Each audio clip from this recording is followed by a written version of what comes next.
Rolled act के विरुद्ध में इकट्ठा हुए निहत्थे लोगों को गोली चलाई। महाराजा रणजीत सिंह के तरफ सरदार हिम्मत सिंह उनके परिवार ब्लॉक का 1650 राउंड गोलियां चली हैं। जब तक गोली खत्म नहीं होगी तब तक गोली चलाई उन्होंने।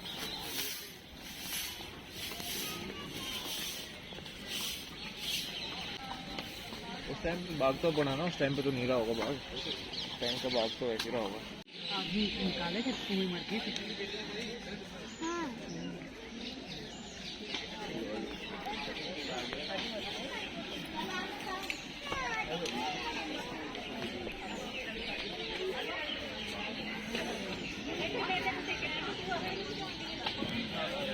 अरे यही तो कुआं है महंगी वाला।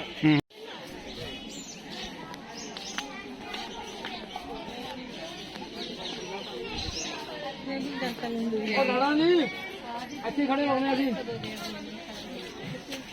इस कांड ਦਾ अपना इतिहास महत्व है क्योंकि ਇਸ ਵਿੱਚ ਗੋਲੀਆਂ ਦੇ 28 ਨਿਸ਼ਾਨ ਹਨ ਜੋ ਜਨਰਲ ਡਾਇਰ ਨੇ ਦੇਸ਼ ਦੁਆਰਾ ਬਿਨਾਂ ਕਿਸੇ ਚੇਤਾਵਨੀ ਦੇ ਉਹਨਾਂ ਲੋਕਾਂ ਨੂੰ चलाने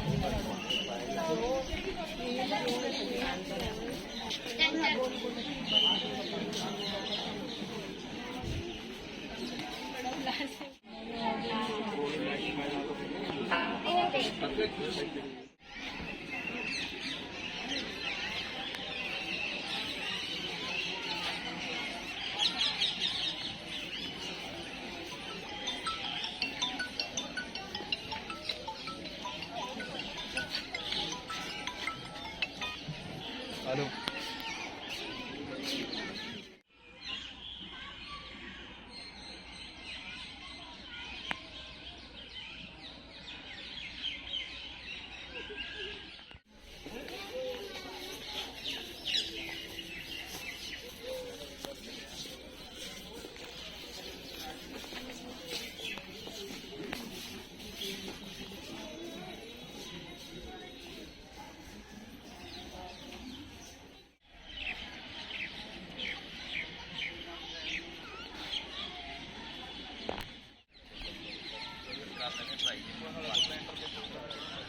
चल आप गल गुल करा दी जी तुम इदा ना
राष्ट्रवादियों के भीतर भारत को विदेशी शासन से मुक्त कराने की इच्छा शक्ति को सुदृढ़ करते हुए उन्हें एक नई जान फूंक दी थी। अंग्रेजों का भारतीय राष्ट्रवाद को अत्याचारों द्वारा कुचलने का सपना चूर चूर हो गया। अंग्रेजों द्वारा लगाई गई रोक के बावजूद जनसंहार, लोगों पर गोलीबारी और त्योहार को खूनी होली में बदल देने की खबर आसपास के गांव तक पहुंच गई और एक 12 साल के लड़के ने भी ये खबर सुनी। आंखों में आंसू थे और दिल में गुस्से का तूफान, और वो खुद अपनी आंखों से देखना चाहता था अंग्रेजों के अत्याचारों को।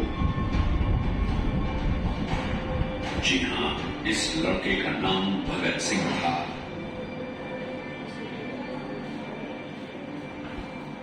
जिसका चाचा अजीत सिंह अंग्रेज सरकार को पहले ही चुनौती दे रहा था।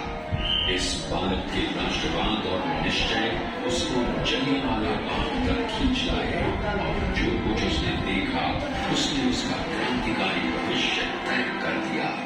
इसके साथ ही एक ऐसा क्रांतिकारी इस जनसंहार से पैदा हुआ जिससे अंग्रेज खौफ खाते रहे। किसे पता था कि ये लड़का एक दिन न केवल भारत को आजाद कराने के लिए क्रांतिकारियों की अगुवाई करेगा, बल्कि उसकी शहादत के बाद भी उसका नाम हर भारतीय की जबान पर होगा। भगत सिंह ने शुरू में गणेश शंकर विद्यार्थी के संग काम किया, पर जल्द ही वो हिंदुस्तान रिपब्लिकन आर्मी के और फिर हिंदुस्तान सोशलिस्ट रिपब्लिकन आर्मी के सिपाही बन गए।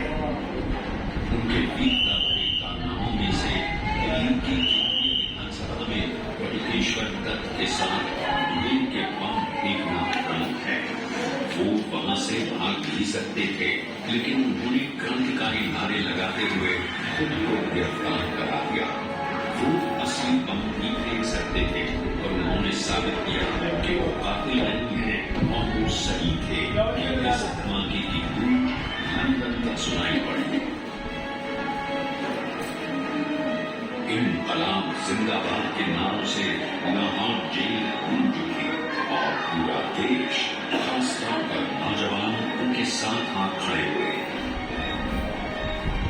इन नौजवानों पर राजद्रोह के विभिन्न मुकदमों सहित लाला लाजपत राय की मौत का बदला लेने के लिए की गई सॉन्डर्स की हत्या का मुकदमा ही चला। 23 मार्च 1931 को उसे चुपके से राजगुरु और सुखदेव के साथ फांसी दे दी गई। ये था वो राष्ट्रवाद जो जलियांवाला बाग में गोलियों की आवाज और लोगों की करारों से निकला था और जिसके चलते उधम सिंह ने 1941 में लंदन के ऑक्सफोर्ड हॉल में को गोली मारकर इस जनसंहार का बदला लिया।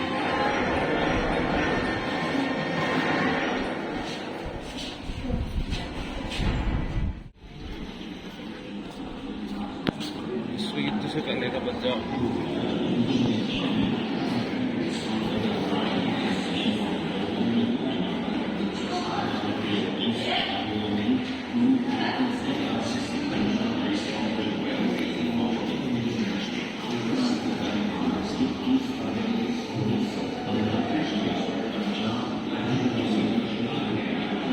ऊपर भी है यार, आ जाओ।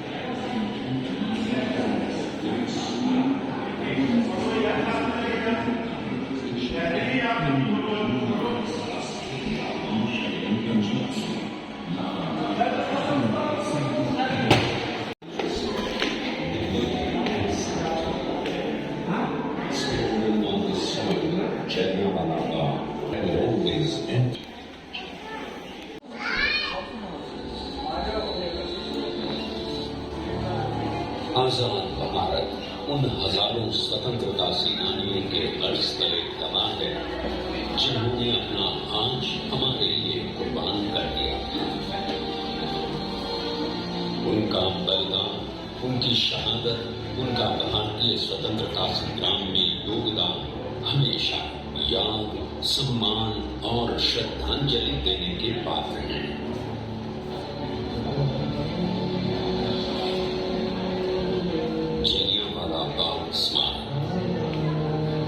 आदर, सम्मान एवं गरिमा का प्रतीक। यही जलियांवाला बाग की जमीन पर बैसाखी के उस पवित्र दिन मिट्टी उन मासूम लोगों के खून से लाल हो गई थी जिनको जनरल डायर के आदेश पर अंग्रेज सिपाहियों ने गोलियों से भून दिया था।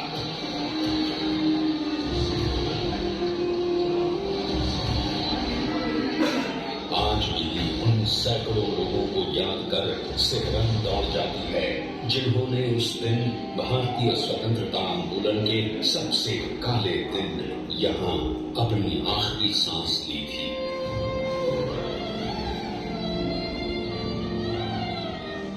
जहां एक ओर बेगुनाहों का संहार, मार्शल लॉ के अत्याचार, गुजरांवाला और लाहौर में अंग्रेजों द्वारा पंजाबियों की हत्या अंग्रेज राज के इतिहास के सबसे काले अध्याय।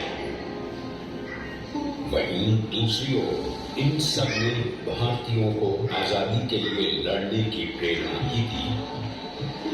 राष्ट्रवाद की भावना खत्म होने के बजाय और अधिक सुदृढ़ हुई और पंजाब अन्य राष्ट्रवादी वीरता से आजादी पाने के लिए लड़े। भारतीय तिरंगा 15 अगस्त 1947 को दिल्ली में फहरा। ये इन बलिदानों के कारण ही है कि आज हम आजाद हैं और बिना किसी डर के अपना सर उठाकर चल सकते हैं।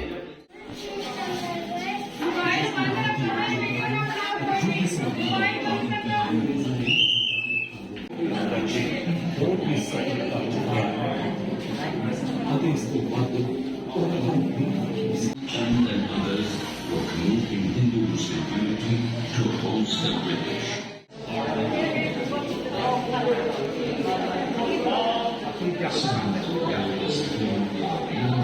As well as the firing continued, killing more than 1,000.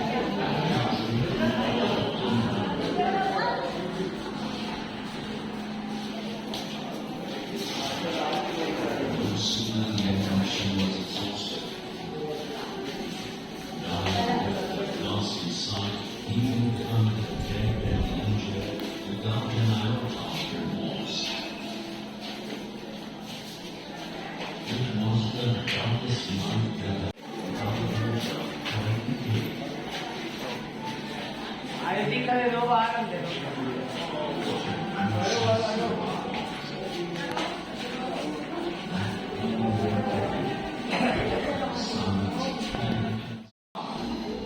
जब खून के आंसू बहे,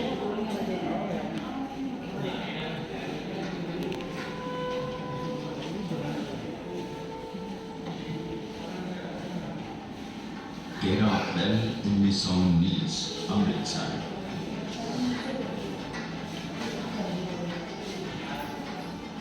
सारा पंजाब बैसाखी की खुशियां मना रहा था।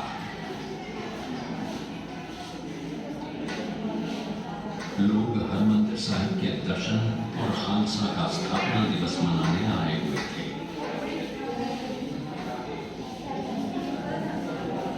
कांग्रेस के नेताओं ने जलियांवाला बाग में एक सभा करने का निर्णय लिया था। उनका इरादा डॉक्टर सत्यपाल और डॉक्टर किचन की रिहाई और काले कानून की वापसी की मांग करने का था। जैसे जैसे दिन आगे बढ़ा, एक छोटा सा बच्चा टीम का कनस्तर बजाते हुए शहर के कुछ इलाकों में ये संदेश देते हुए निकला कि शाम 4:30 बजे जलियांवाला बाग में एक सभा होगी।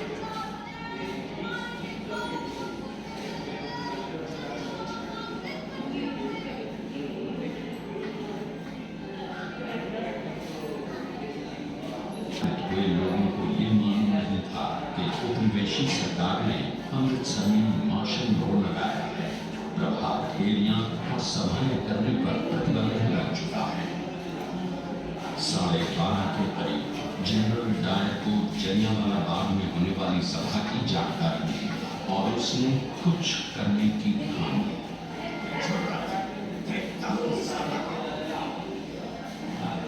बाग में हजारों हिंदुस्तानी अपने नेता हंसराज को सुन रहे थे।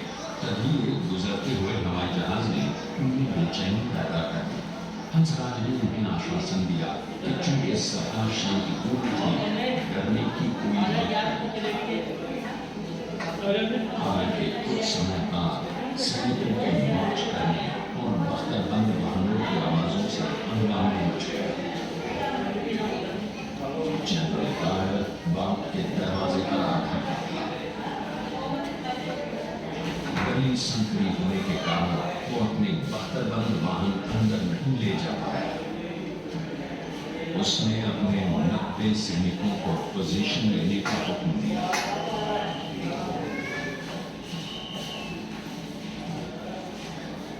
न कोई चेतावनी, न बाग खाली करने का आदेश और न ही सभा भंग करने की घोषणा। केवल एक हुक्म जारी हुआ। सिर्फ 10 मिनट में 1650 गोलियां बरसी और भीड़ में से लहू की नदियां बहने लगी। हर तरफ मौत अपना तांडव दिखाने लगी। इन दरिंदों ने छोटे बच्चों तक को नहीं बख्शा।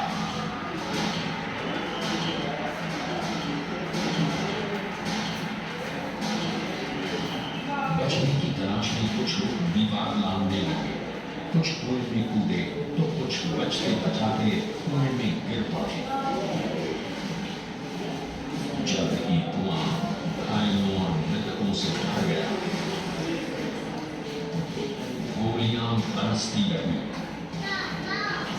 लगभग 1000 हिंदुस्तानी शहीद हुए और 1500 से ऊपर घायल।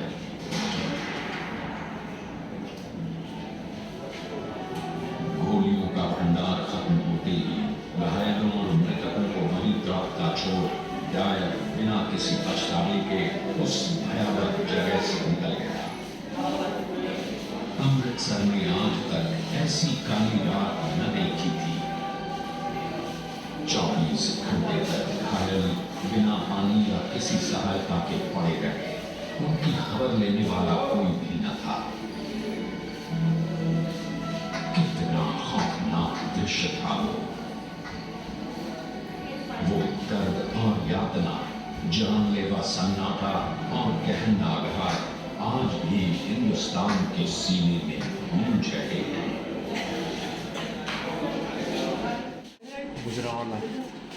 गुजरावाला का ना सब गुजरात से गोलाबारी का है। लाहौर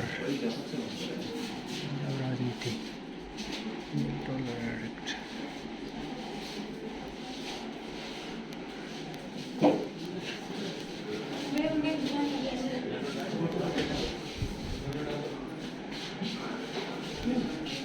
फोटो नहीं, फोटो ले ले।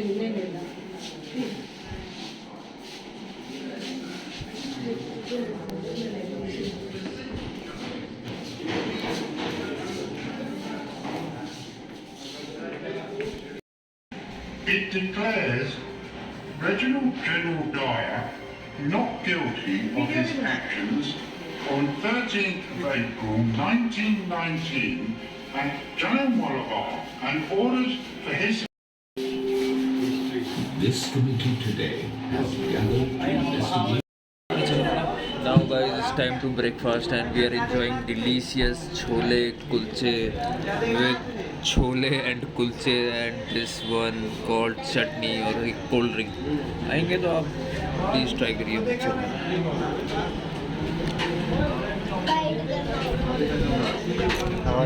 यम्मी यम्मी यम्मी ठीक हो रहा है। To yummy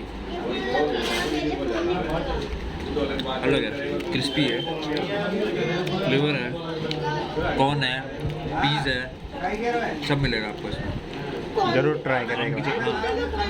absolutely absolutely.